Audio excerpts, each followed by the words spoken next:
चली शंकर भगवान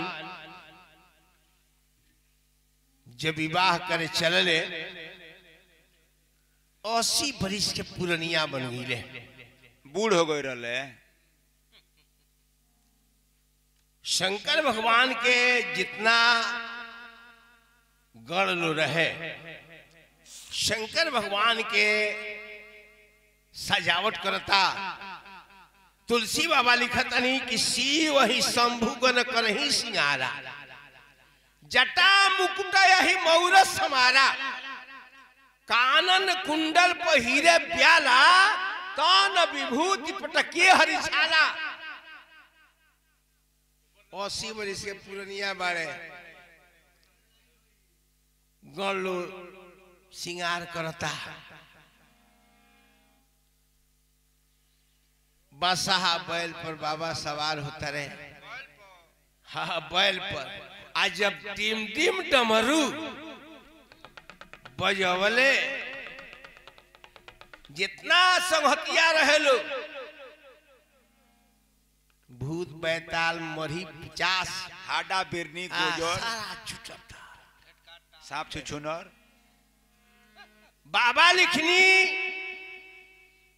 कोई मुखहीन सकल मुख काहू, कोनो के मुंह बात कोनो के बेमुहे के। डमरू के बजावत बसहा पर सवार होके भूत 50 के नचावत बाबा जब चलले, देख सी वही सुरतिया मुस्काही, अब भरला एक दुल्हन जग नाही। कौना भागा के बेटी अधिका बिया, ये बूढ़े से भी होता।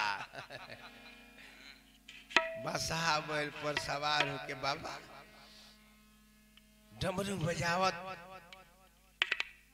भूत 50 नचावत चलल बड़े। कैसे जा रहल बड़े, कैसे जा रहल बड़े। हो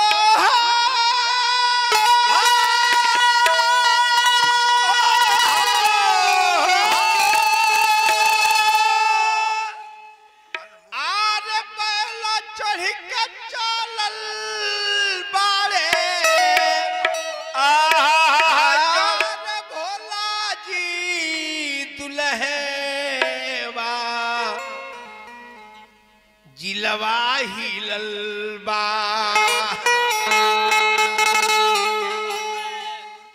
गारा दाऊ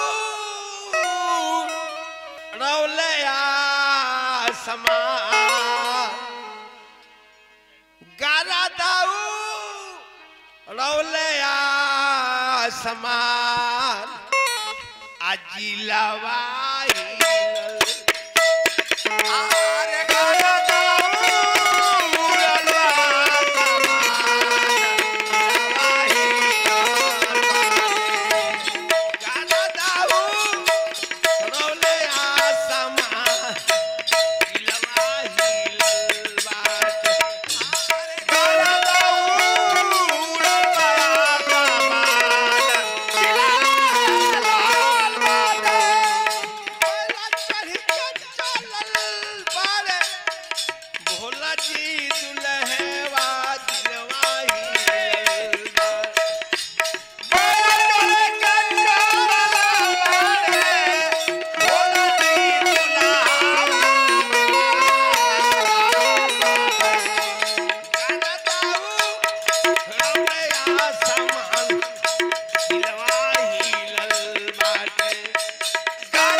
उहे भागल शुरू कइले बा। मेहरारू औरत लोग जब देखता तो कहता कि ये सखी अरे बारात आवता कि आफत आवता। बारात ना हम बराता हो। अरे नगरिया में कैसन आई नगरिया में कैसन आई। अरे आइल बरियतिया कैसन आइल बरियतिया कैसन आइल बरियतिया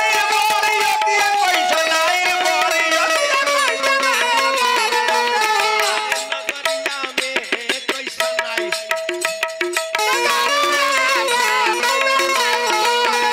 लइका से आन सब ढेला में भागे लइका से आन सब ढेला में भागे। लइका से आन सब ढेला में भागे लइका से आन सब ढेला में भागे। आज बुढ़ऊ भागे ले सवारी में कैसन आइल बरियतिया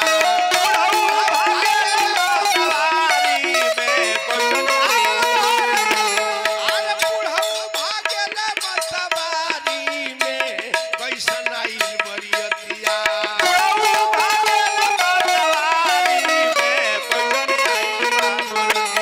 अरे नगरिया में कैसन आइल बरियतिया अरे नगरिया में कैसन आइल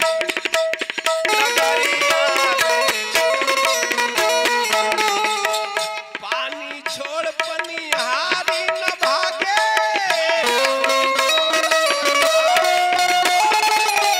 पानी छोड़ पनिहारी न भागे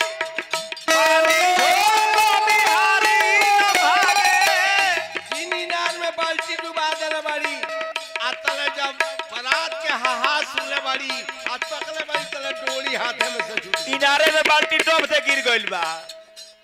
आज बुढ़ऊ भागे लगो न सारी में कैसन आइल बरियतिया अरे बुढ़ऊ भागे लगो न सारी में कैसन आइल बा। अरे बुढ़ऊ भागे लगो न सारी में कैसन आइल बरियतिया बुढ़ऊ भागे लगो न सारी में कैसन आइल बा। अरे नगरिया में कैसन आइल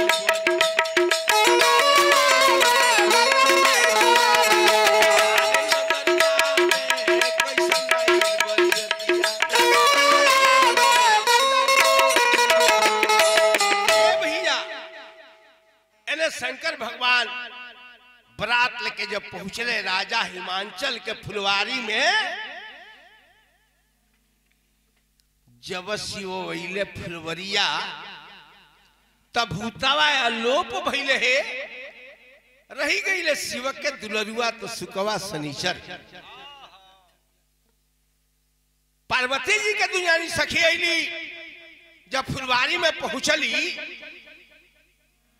आई बौरहू के जब ई देखल लो हिमांचलपुर से अली दुगो सखिया तो शिव से पूछने लागे हे अरे बुढ़ऊ कह न बरियतिया के हाल दुल्हावा कैसन बाड़े नु हे शंकर जी कहनी कि हमारे तो हवे बरतिया तो हम ही दुल्हावा हम ही हे सखी लोग कहना दुल्हनिया के हाल दुल्हनिया कैसन बाड़ी नु सखी लोग कहल कि रे ऊपर पारा ना ये बुढ़ापा में तोरा बियाह करके साथ ले ले बा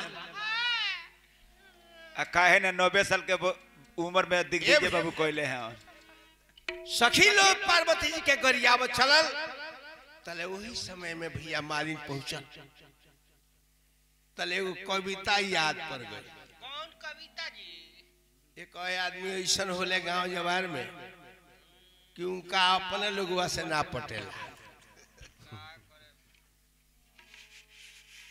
झगड़ू इतना बहसू रहले केहू के बात सुनस ना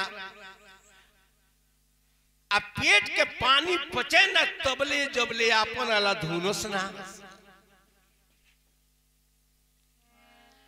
एक दिन कोनो बात के लेके मेहरारुए से लड़ गइलन आज भैंसिया हम ही तू है वही जीत पर अड़ गई कहले कि आज हमें पहनवाए हम ही तू है मौगी खूब समझौलस तबो समझौता भइल ना आ खीस पड़ल मेहरारू के तब भैंस के ओरिया गोइल ना कहलस कि ठीक बात जा तू ही दुहा भोरही उठ के झगड़ू बेचारू पाल्टी अपन खघर लन भैंस देख के छरके नाही जाके खूब कुछ करलन दूह के जब लौटले तो मेहरारू बाल्टी देखल छूछे कहलस कि कौन दुहोया हुआ कि बाल्टी ले हिला छूछे झगड़ू कहले 3 गो गायब झगड़ू कहले 3 गो गायब एके बात तो रहल हा इतना मेहनत कहिला के बाद चिरुआ भर दूध तो लहल कहलस मेहरारू बूढ़ हो गईला बुद्धि नहीं खे एक पैसा के कहलस मेहरारू बूढ़ हो गईला बुद्धि नहीं खे एगो पैसा के ये नाती भैंस के जगह दुहले बड़ा जाके भैंसा के वो नाथल भैंसा के वही समय में भैया मालिन पहुंचल आ शंकर भगवान का कैले रहले बादशाह बैल के छोड़ देले रहले छूटा अपने भगवान के ध्यान लगा लेले रहले अब बादशाह बैल फूल चरता खायकार करता मालिन जब आवत याद फुलवारी में देखत कि होई ना देखा ये दादा कि त सारा फूले जियान बा आगवा बोल हो तो देखलस कि रे भाई कवना के बोल कौन घमंडी छोड़ दे बा अब मालिन तनी निमने से कहत दिया का कहत दिया का कहतिया आर कवना दही जारा के आर बैला तुरैलस फुलवा चरत बाटे सब फुलवा अरे कैलस खाए का आ फुलवा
बैल के छोड़ दे बा आ कहा बा लागल मालिन जब फुलवारी में घूमे तले हुए शंकर भगवान के देखलस शंकर भगवान तो भगवान के ध्यान धइले रहले एकरा बुझाइल ई जान के आंख मुदता एकरा बैल बस मालिन जौन फूल डाली ले रहे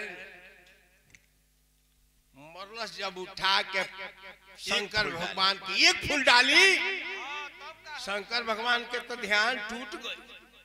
शंकर भगवान सोचले कि रे मालिन हिया हमरा ससुरारी किया रहे करतनी हम मानवा बढ़ा दी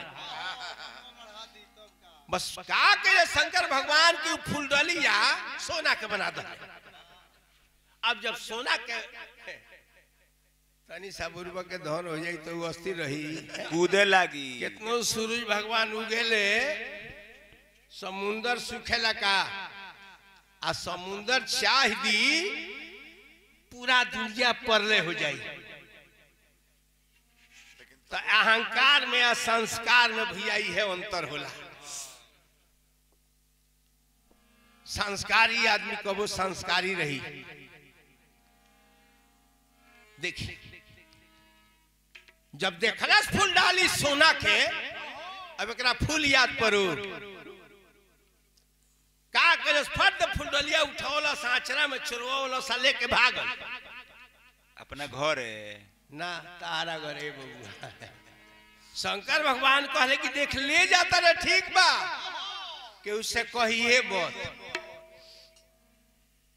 भागल जतिया लोग पूछता कि रे हे काले ले बड़े भागत रे त केहू से कहिए केहू से कहिए मत। बिलाई के पेट में घी पची असल बात मेहरारू से ना बताओ जाला। हाँ तू तो बताइए देबो। देख